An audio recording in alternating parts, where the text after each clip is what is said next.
राजा राय बहादुर तक कैसे पहुंचा बेताल?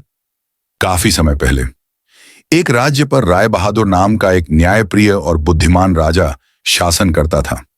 वह प्रजा का प्रिय और धर्मात्मा शासक था, लेकिन राजा हमेशा नए अनुभव प्राप्त करना चाहते थे। एक दिन उसके दरबार में एक तांत्रिक साधु आया। संत ने कहा, हे राजा, मैं तुम्हें एक रहस्यमयी वस्तु दे सकता हूं जो तुम्हें अनंत शक्ति और ज्ञान देगी, लेकिन उसके लिए तुम्हें बेताल नाम के एक भूत को ढूंढना होगा। वह श्मशान में एक पीपल के पेड़ पर उल्टा लटका हुआ है। अगर यदि आप उसे समझ सकें तो आपके पास दैवीय शक्तियां होंगी।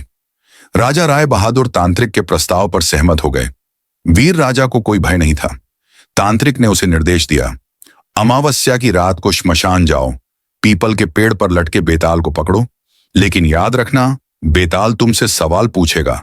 अगर तुमने सवालों का सही जवाब दिया तो वह भाग जाएगा और तुम्हें ऐसा करना पड़ेगा। उसे फिर से पकड़ लो। राजा की बेताल से मुलाकात। रात काफी हो गई है। राजा राय बहादुर हाथ में तलवार लेकर श्मशान की ओर चल पड़े। वहां एक विशाल पीपल के पेड़ की शाखा पर एक बेताल उल्टा लटका हुआ था। राजा पेड़ के पास आया और बोला, तुम्हें मेरे साथ आना होगा।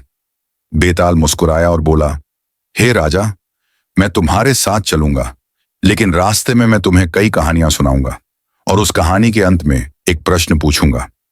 यदि तुम उस प्रश्न का उत्तर दे दोगे तो मैं भाग जाऊंगा और मेरे पेड़ पर लौट आओ, परंतु यदि तुम चुप रहोगे तो मैं तुम्हारे साथ चलूंगा। राजा ने यह शर्त मान ली। उसने बेताल को पेड़ से नीचे उतारा और अपने कंधों पर उठा लिया। बेताल का प्रश्न और राजा की बुद्धि। रास्ते में बेताल ने राजा से विभिन्न पहेलियां, प्रश्न और कहानियां पूछी। राजा ने अपनी बुद्धि और ज्ञान से सभी प्रश्नों का उत्तर दिया। हर बार जब वह उत्तर देता, बेताल पीपल के पेड़ पर वापस चला जाता। बार बार प्रयास करने पर भी राजा नहीं रुका। अंततः बेताल ने एक पहेली बनाई जिसका उत्तर राजा देना भी नहीं चाहता था। वह चुप कर रहा।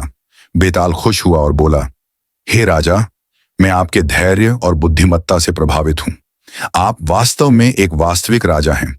मैं आपके साथ चलने के लिए सहमत हूं। तांत्रिक का धोखा और बेताल की मदद। जब राजा बेताल को तांत्रिक के पास लेकर आए तो बेताल ने राजा को चेतावनी दी। उसने कहा, हे राजन, यह तांत्रिक आपको धोखा दे रहा है। वह मेरी शक्ति से अपनी शक्ति बढ़ाना चाहता है। राजा राय बहादुर ने अपनी तलवार से तांत्रिक का भंडाफोड़ कर दिया और उसे कड़ी सजा दी। बेताल खुश हुआ और बोला, मैं तुम्हारी बुद्धिमत्ता और साहस से प्रभावित हूं। मैं तुम्हारे साथ तुम्हारे राज्य की रक्षा करूंगा और हमेशा बुद्धि से तुम्हारी सहायता करूंगा। कहानी की सीख। यह कहानी हमें सिखाती है कि धैर्य, बुद्धि और धार्मिकता हमें हमेशा सही रास्ते पर ले जाती है। व्यक्ति को कभी भी लालच या धोखे के जाल में नहीं फंसना चाहिए।